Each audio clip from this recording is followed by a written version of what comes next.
Fala pessoal, tudo bem? Tudo tranquilo? Como é que vocês estão? Eu tinha programado um outro vídeo para hoje, mas vou reprogramá-lo para amanhã. Inclusive amanhã vai ser um vídeo bem legal e bem curto. Acho que é o vídeo mais curto que eu já fiz aqui no canal. Inclusive até porque não foi eu que narrei, né? Estou usando inteligência artificial em alguns vídeos para tornar a leitura um pouco mais rápida, né? Leituras assim tecnológicas, tudo mais, notícias e curiosidades aqui pra gente do canal. Mas hoje eu fiz questão até de comentar essa matéria aqui que saiu agora há pouco e colocar um pouco aqui da minha opinião, porque é uma coisa que eu já venho falando há algum tempo, né? Então, como vocês estão vendo aí, a AliExpress para de vender console retrô após a União Europeia identificar níveis elevados de uma substância tóxica na sua construção. Essa matéria saiu agora há pouco, hoje é sábado, dia 31 de agosto de 2024, e eu tenho alguns alertas de notícias tecnológicas e tal no telefone, como acho que a maioria de vocês também, e saiu nos principais portais, né? Logo que, é óbvio que ao longo do dia vai sair em outros, mas já saiu no IGN Brasil, já saiu no Perfil Brasil, no Hardware.com, e as três matérias basicamente dizem a mesma coisa, né? A gente estava ali agora na Hardware.com.br, mas agora a gente está aqui no IGN Brasil. E por que eu vou dar uma pincelada rápida aqui na notícia e depois a gente troca uma ideia, porque ao longo da matéria as três praticamente abordam essa questão, então a gente vai trocar essa ideia aqui também, tá bom? Nas últimas semanas, né, a febre dos consoles retrô explodiu, não sei de onde ela tirou isso, nas últimas semanas não, né? Nos últimos anos a gente pode dizer assim. E os portáteis são diferentes, consoles no estilo Game Boy, com potencial para executar uma variedade de jogos, aquela abordagem inicial ali de matéria de site, né, de portal. Um nome específico é simplesmente inevitável quando se trata de console retrô. Anbernic, a empresa chinesa, foi a principal responsável pelo viral desses dispositivos, criando no processo uma legião de consoles clones que imitam outros produtos. E aqui eu faço um primeiro parêntese, não só a Anbernic, a gente também não pode esquecer da Polkid. Na minha humilde opinião, a Polkid foi até mais pioneira, talvez não, mas até mais além nessa questão de difundir os consoles portáteis, porque a Anbernic tá um piso acima, né? Tá um patamar acima da Polkid no sentido de produção de consoles, é esmagadora a quantidade em comparação com a Polkid. A Anbernic, sei lá, deve ter 6-1, enquanto a Polkid lança 1, a Anbernic lança 6.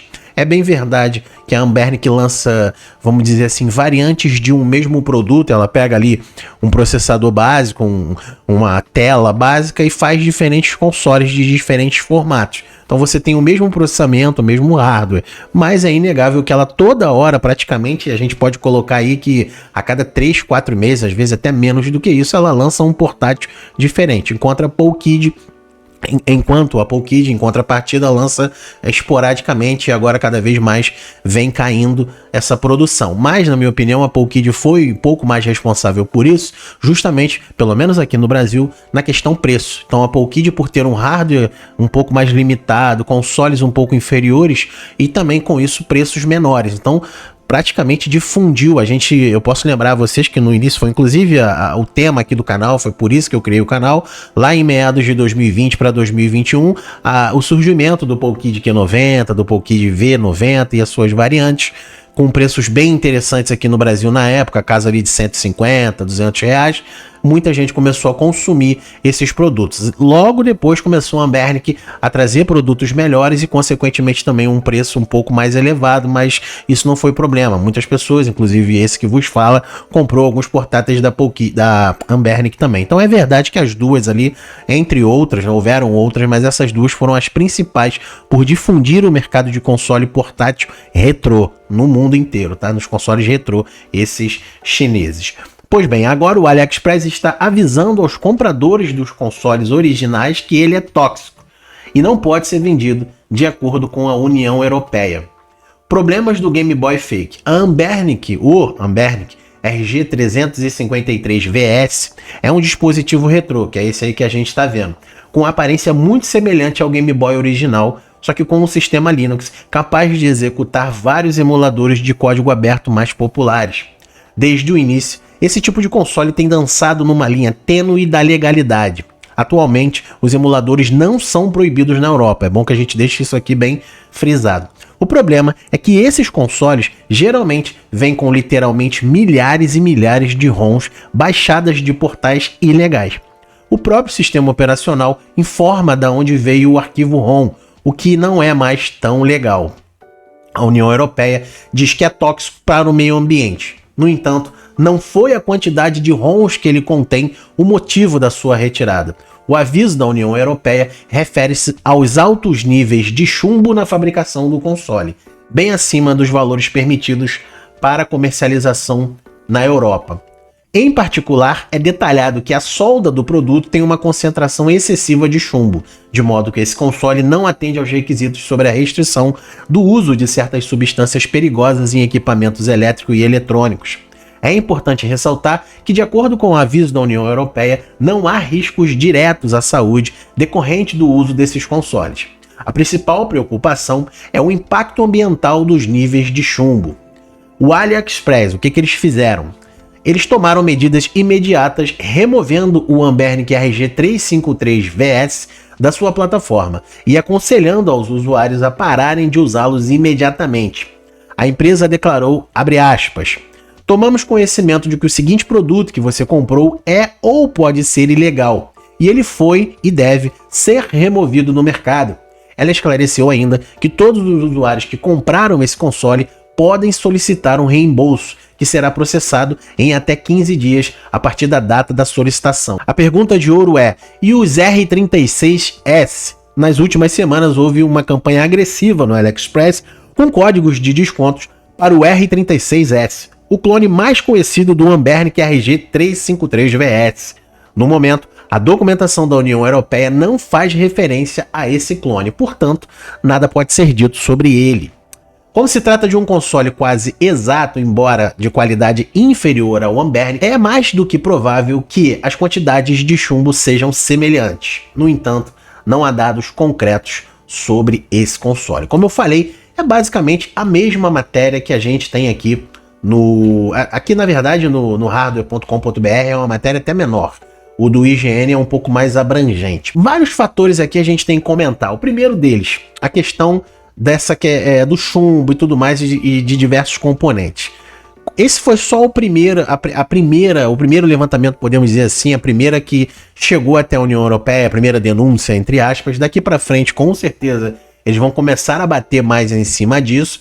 E um segundo ponto que eu quero destacar é que, para mim, na minha humilde opinião, isso é uma cortina de fumaça para esconder algo que eu já falei em vídeos passados e que, consequentemente, vai acabar acontecendo uma hora ou outra, né? Eu procurei matérias, procurei informação a respeito disso e simplesmente não encontrei, que é o fato das grandes fabricantes como Nintendo, Sega, Sony, Microsoft, em alguns casos, dependendo do portátil, não se mexerem, não fazerem nada justamente em relação a esses portáteis, né? Como a gente leu na matéria, emuladores não são proibidos na União Europeia, como não são proibidos em praticamente nenhum lugar do planeta. Até a própria Apple removeu recentemente as restrições aos emuladores, só que a gente sabe que emulador não funciona sem ROM, ou não funciona sem um programa, né? O fato de você ter um emulador em si não é crime, mas e o que vem, né, com esses consoles? Eu nunca vi a Nintendo fazer nenhum tipo de pressão nesse sentido, de tentar proibir os consoles portáteis chineses. Até porque não conseguiria, como a gente sabe, eles vêm da China, né? E lá as leis são deles lá, nenhum outro país vai conseguir boicotar, até porque a China é o maior consumidor do planeta em vários aspectos, e também mão de obra. Vamos supor que a China, ou melhor, que a Nintendo queira criar ali um conflito com a China, ela perderia muito, porque boa parte da sua matéria-prima, boa parte do que é, enfim, usado nos consoles da Nintendo, embora ela seja japonesa e tenha uma tecnologia local, mas muitos dos insumos vêm da China, como praticamente o planeta todo é abastecido pela China, em matéria de eletroeletrônicos. Você até tem um mercado parecido no Japão, só que o custo é muito mais elevado.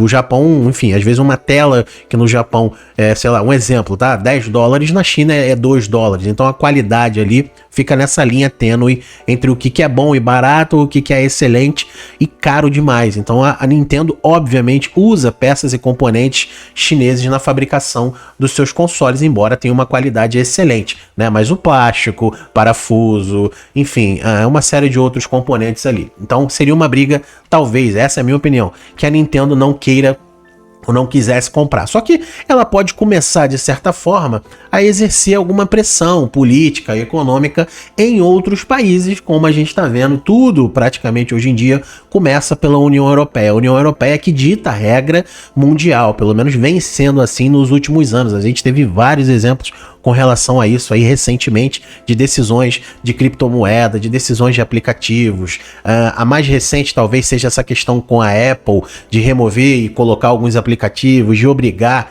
a Apple a abrir a loja. A própria Google também vira e mexe, sofre sanções e pressões da União Europeia contra monopólio, para abrir o mercado e tudo mais. Então a União Europeia dita a regra que praticamente depois vai ser abraçada no mundo todo, né? A própria União Europeia fez uma pressão gigantesca para que a Apple usasse ali a tecnologia do USB-C, que era utilizada em todos os telefones praticamente do mundo. A Apple era a única que continuava vindo lá com aquele carregador Light Short, lá, Light, não sei, das Lightbox, alguma coisa assim, que era aquele carregador deles específico, né? Depois veio a questão de vender os celulares também com os carregadores. Houve uma época que a Apple estava querendo vender só o celular e a pessoa tinha que comprar um carregador à parte, a União Europeia. Então a União Europeia, como eu falei, está pressionando. Então não se assustem e não se surpreendam se logo vier algum decreto, alguma coisa no sentido de proibir essas empresas, AliExpress, Shopee e todas as outras aí, de pararem de vez de comercializar portáteis chineses. Eu não sei nem como é que isso ainda não aconteceu. É óbvio, é evidente que eu não torço para que isso aconteça, eu não quero que isso aconteça, mas como alguém que é formado em direito, estudei isso sempre me chamou a atenção, porque sites de ROMs, a gente sabe que a Nintendo já derrubou milhares, né? Emuladores, a Nintendo vai em cima, pressiona, sempre ela, praticamente. A gente não tem histórico da Sony fazer isso, da Sega fazer isso, da Microsoft, né? Se fazem de maneira mais calada, nos bastidores. A Nintendo não, a Nintendo, ela parece que justamente gosta desses holofotes, corre atrás disso para deixar claro, né? Como se fosse um aviso. Não tentem copiar, fazer nada com os nossos direitos autorais, porque nós vamos em cima. Então, recentemente, eu fiz vídeo aqui, a gente falou sobre isso, o emulador do Nintendo Switch, a Nintendo derrubou o site, processou os caras, então isso sempre me chamou a atenção. Por que que ela pressionava tanto os desenvolvedores ali dos softwares e tudo mais, dos emuladores e dos sites que compartilham ROMs, e no sentido de não boicotar esses portáteis? Porque seria mais barato, mais fácil, mais simples, né? Não sei. Sei que o AliExpress, a Shopee, qualquer uma dessas grandes marketplaces, eles vão cumprir sempre as decisões e as orientações da União Europeia por um simples motivo: grana. Né? O AliExpress deságua todos os meses aí na União Europeia, na Alemanha, França, Inglaterra, milhões de produtos. Então para o AliExpress não vai ser interessante ter algum tipo de conflito com a União Europeia. Então, se por um acaso amanhã ou depois vier aí uma norma, um decreto proibindo a entrada nesses países de portáteis desses aí chineses que não sejam legalizados, né, que sejam assim com ROMs e tudo mais, não haja aí uma legislação específica, provavelmente, muito provavelmente, melhor dizendo, o AliExpress vai acatar. Então o que eu tô querendo dizer com isso? Resumo da ópera. Na minha opinião, tá? Não tô dizendo que é o que eles falaram ali. Na minha humilde opinião, preparem-se para daqui a alguns meses ou anos esses portáteis serem proibidos. Então, se você tá com interesse de comprar algum portátil, já tá no radar, adiante o mais rápido possível esse planejamento, porque logo eles vão inventar alguma coisa. A gente viu isso agora no Brasil aqui com relação aos tributos. A coisa foi começando devagarzinho, vamos taxar aqui devagar, ICMS, papapá, de repente, puf, vamos taxar tudo e praticamente acabou com os nossos sonhos de importar, né? Dobrou o preço das coisas. Então, tudo vai começando de forma sorrateira. Demorou para eles tomarem algum posicionamento, para eles pegarem no pé ali da Ambernic, da Polkid.